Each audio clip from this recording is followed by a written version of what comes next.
Rajiv times में वक्त हो चला है सिलसिलेवार बड़ी खबरों का। पहली बड़ी खबर आ रही है इंदौर से। इंदौर की जनता के लिए बड़ी खबर है। मध्य प्रदेश के स्वास्थ्य क्षेत्र में एक नया इतिहास रचा गया है। इंदौर को मिलने जा रहा है सूबे का सबसे विशाल और अत्याधुनिक न्यू एमवाई अस्पताल।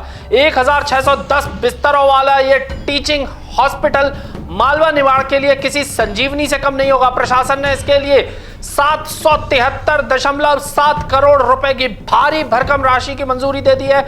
81.5 एकड़ में फैले विशाल प्रोजेक्ट की खासियतें आपको हैरान कर देंगी। यहां मरीजों के लिए 320 आईसीयू बेड्स और ऑपरेशन के लिए 34 वर्ल्ड क्लास थिएटर उपलब्ध होंगे। 3D विजुअलाइजेशन के अनुसार अस्पताल में सोलर पैनल, शानदार फाउंटेन और चौड़े प्लाजा के साथ एक आधुनिक स्वरूप दिखाई देगा। आयरन ट्रायंगल लिमिटेड के निर्माण का ठेका मिल चुका है और विधायक गोलू शुक्ला के अनुसार अगले 2 से 4 दिनों में काम शुरू हो जाएगा। सरकार ने इस भव्य अस्पताल को तैयार करने के लिए 36 महीने का समय तय किया है। पुरानी इमारतों को हटाकर अब इंदौर की धरा पर भविष्य का मेडिकल हब खड़ा होने जा रहा है। अगली बड़ी खबर भी मध्य प्रदेश से ही आ रही है। मध्य प्रदेश में आबकारी विभाग में हड़कंप मच गया है।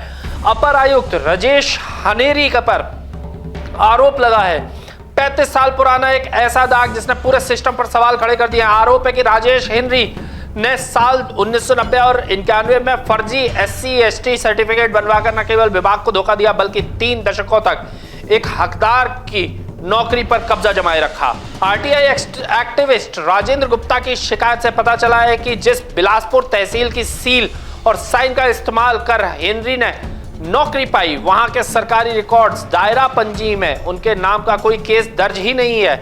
यानी जिस कागज के दम पर वो साहब बने बैठे थे वो कागज बावजूद में ही नहीं था। हैरानी की बात यह है कि छत्तीसगढ़ की छानबीन समिति ने 2 साल पहले ही जांच शुरू की थी, लेकिन आरोप है कि विभाग के रसूखदार अफसर हेनरी की फाइल को दबाते रहे। लेकिन अब खेल खत्म हो चुका है। राष्ट्रीय अनुसूचित जाति जनजाति आयोग ने कड़ा रुख अपनाते हुए बिलासपुर कलेक्टर और MP आबकारी विभाग के मुख्य सचिव को नोटिस थमा दिया है। आयोग ने साफ लहजे में 15 दिन के भीतर जवाब मांगा है।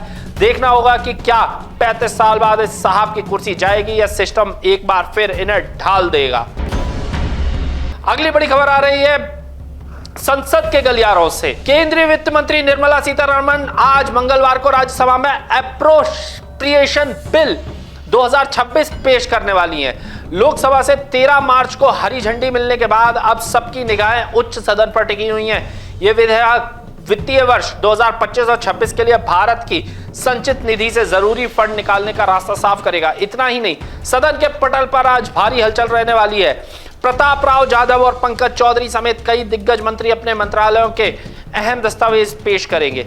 साथ ही गृह, विदेश और IT जैसी संसदीय समितियों की वो रिपोर्ट्स भी सामने आएंगी जो वित्तीय वर्ष 2026 और 27 के भविष्य का खाका खींचेंगी।